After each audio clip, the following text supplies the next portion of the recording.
ተቋማት ውስጥ የተሟላ የሕክምና ግብዓት በሌለበት ሁኔታ ባለሙያው ታካሚውን ለመርዳት በሚሰጠው አገልግሎት ለሚከሰቱ ተጓዳኝ ጉዳቶች በቂ የሆነ የሕግ ከለላና አያያዝ ቢመቻች፣ ከክፍያ ነፃ የሚሰጡ አገልግሎቶች እስከ መቼ ነፃ ሆኖ መቀጠል እንዳለባቸውና እንደሚዘልቁ የተቀመጠ መመሪያ የሌለ መሆኑ፣ እንዲሁም የሚከፈልበትም የአገልግሎት ክፍያው ከብዙ ዘመናት በፊት የተወሰነና ዘመኑን በሚዋጅ መልኩ የዋጋ ንረትን ታሳቢ አድርጎ የተከለሰ ስላልሆነ ተቋማቱ ላወጡት ወጪ የሚመለስላቸው ገቢ ራሱ አሁን ባለው የገበያ ዋጋ ሳይሆን ቀድሞ በተወሰነ ስሌት ነው።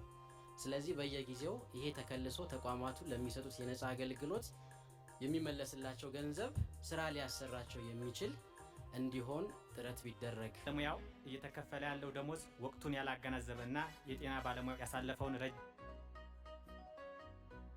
የትምህርት ዓመታትን እንዲሁም እየሰራ ያለውን አስጨናቂ ከባድና ከፍተኛ ጥንቃቄ የሚሻ ሙያ መሆኑን ከግንዛቤ ያላስገባ ነው።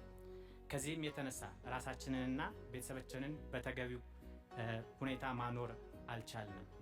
የምናገኘው ደሞዝ እንኳን ለኑሮ ይቅርና ለቤት ኪራይም አይበቃም።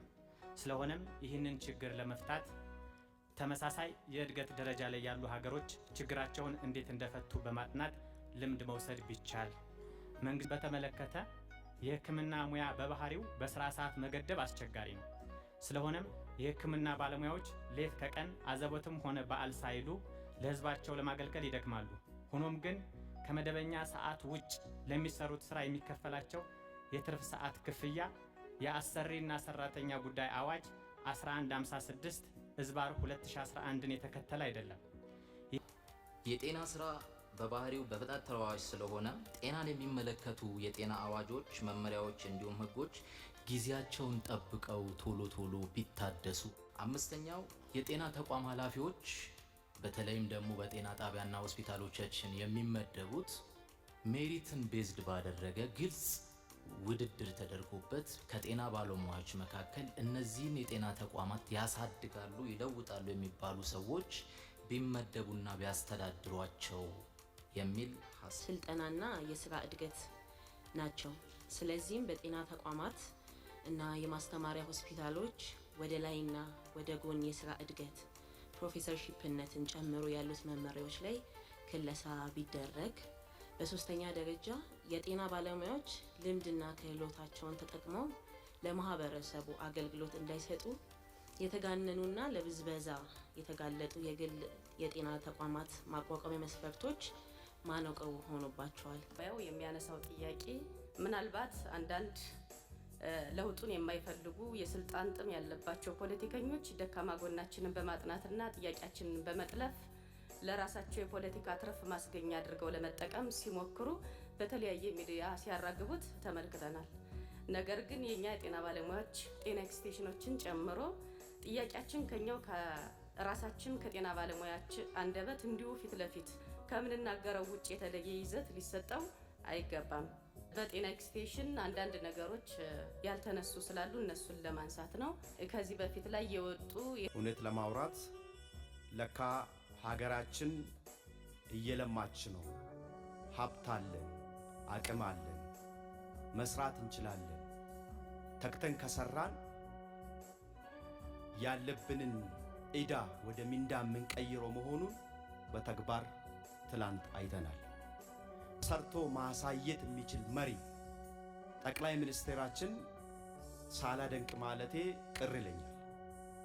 ስለዚህ በኩል ደሴ ሆስፒታል ትሮማ ሴንተር እስካሁን ድረስ እሷ ለመሰራቱ በአቅማችን በጣም ዝቅተኛ በመሆኑ ከዚሁ ጋር ተያይዞ መቀየርም ያለባቸው ስትራክቸሮች አሉ።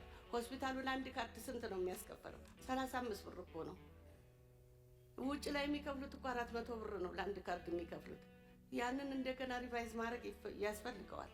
ለምን ሆስፒታላችን አሁን ባለው ገበያ ልክ እየሰራ ስላልሆነ ማለት ነው። ሁሉም ሆስፒታሎች በዛ ልክ እየሰራን አይደል። የአመራር የልዕቀት ማዕከል ስንገባ ገና ከመግቢያው ጀምሮ ተደመምኩኝ። ጫካ ውስጥ ያለ በጣም ለአእምሮ ፈዋሽ የሆነ ተቋም ውስጥ ገባነ፣ ተገረምኩኝ። ከዛም ከየሩሞቹ ስንገባ የሚገርም ለጤና ምቹ የሆኑ እንትኖችን አየን። ከምጠይቃቸው ጥያቄዎች ጋር እንትንላለሁ እኛ በሕክምና ስንማር ጥሩ ሐኪም መሆን ዲሲፕሊን መሆን እንደ ጽድቅም ቆጥረን አገልግሎት መስጠቱ ላይ ስለሆነ አመራር ላይ በዘላቂነት ክፍተት ሳይኖር የሚመሩ ባለሙያዎች በሹመት ሳይሆን በሜሪትና በዚህ በስልጠና ተቋሙ ታግዘው የሚመሩ ሰዎች ቢኖሩ ብዬ ተመኘው። እንማራለን፣ እናክማለን። በፍላጎታቸው ተመስርቶ ተመራማሪዎችና አገርን ራሷን ስነ ምግባር ባልጠበቀ መልኩ አንዳንድ አካባቢ ላይ የስራ አድማና ሁከቶች በመፍጠር ጥያቄን አግባብ ባልሆነ መልኩ የተጠየቀበት መልኩ በጤና ባለሙያ ስም ይቅርታ መጠየቅ እፈልጋለሁ።